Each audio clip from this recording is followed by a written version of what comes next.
हरे कृष्णा। कार्तिक मास महात्म्य कथा द्वितीय अध्याय।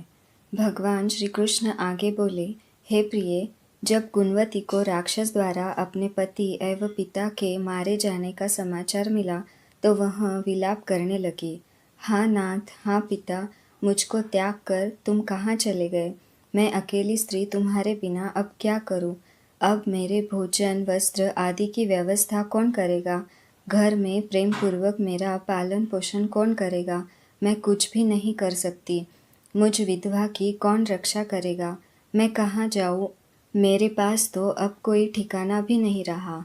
इस प्रकार विलाप करते हुए गुणवती चक्कर खाकर धरती पर गिर पड़ी और बेहोश हो गई।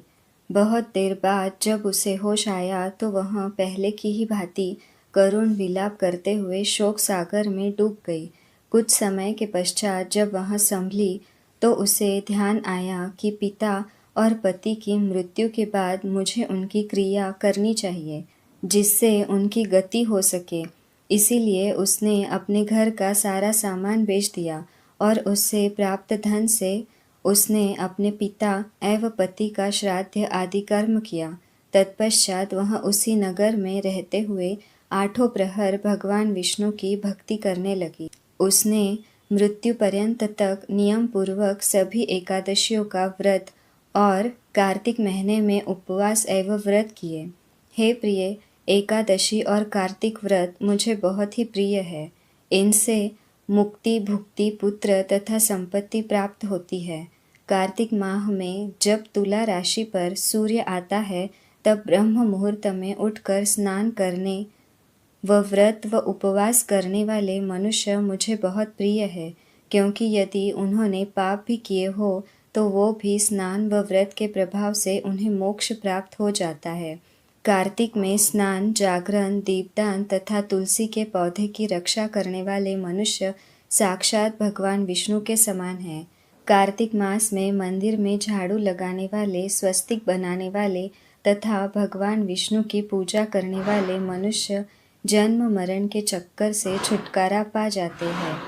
यह सुनकर गुणवती भी प्रतिवर्ष श्रद्धापूर्वक कार्तिक का व्रत और भगवान विष्णु की पूजा करने लगी।